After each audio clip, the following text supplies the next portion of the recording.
गांव में एक गरीब किसान रामू अपने छोटे से परिवार के साथ रहता था। उसकी जिंदगी का एकमात्र सहारा उसकी एक छोटी सी जमीन थी जहां वो खेती करता था। रामू के पास ना तो ज्यादा संसाधन थे ना ही कोई बड़ी जमीन, परंतु वह अपने खेत को बड़े प्यार से सींचता था और उसे पूरी मेहनत लगाता था। रामू के पास खेती के लिए आधुनिक उपकरण नहीं थे।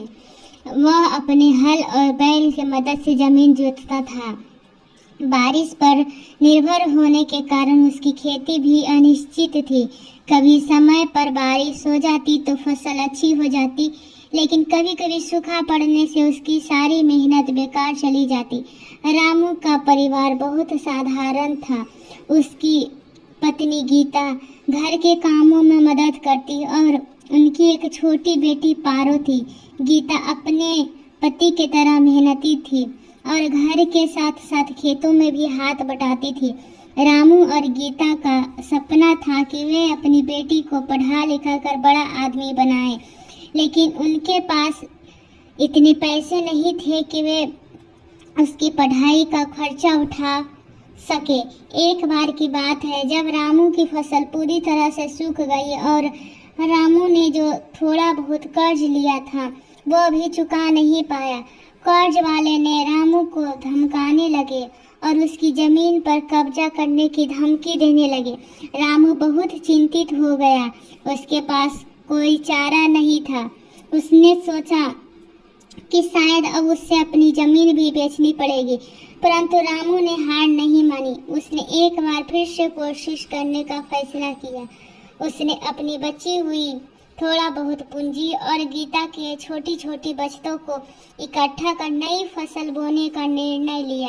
उसने दिन रात मेहनत की, लेकिन इस बार भी मौसम ने उसका साथ नहीं दिया। बार बार असफलताओं से रामू को तोड़ कर रख दिया और वह निराश हो गया। इस दौरान गांव के सरपंच रामू की स्थिति को समझा और उसकी मदद के लिए हाथ बढ़ाया। उन्होंने उसे सरकारी योजना के बारे में बताया जिनसे उसे कुछ आर्थिक सहायता मिल सकती थी। रामू ने सरपंच की सलाह मानी और सरकारी दफ्तर में जाकर मदद की गुहार लगाई।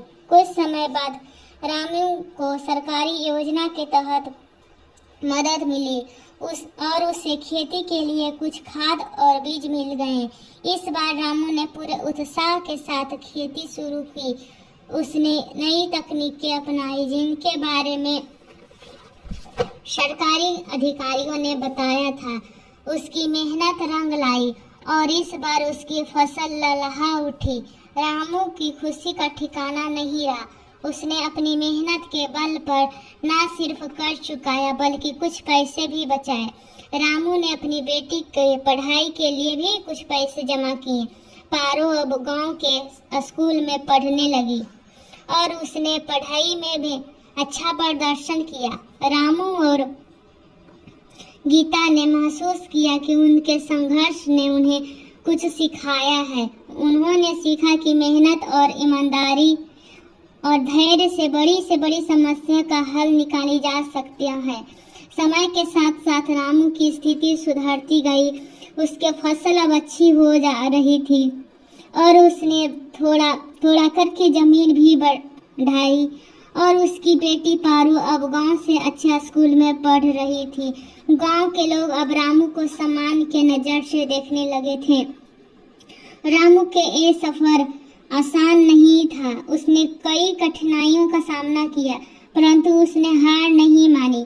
उसकी यह कहानी न सिर्फ गांव वालों के लिए बल्कि हर उस व्यक्ति के लिए प्रेरणा बन गई जो कठिनाइयों के बावजूद भी अपने सपनों को पूरा करने के लिए संघर्ष करता है।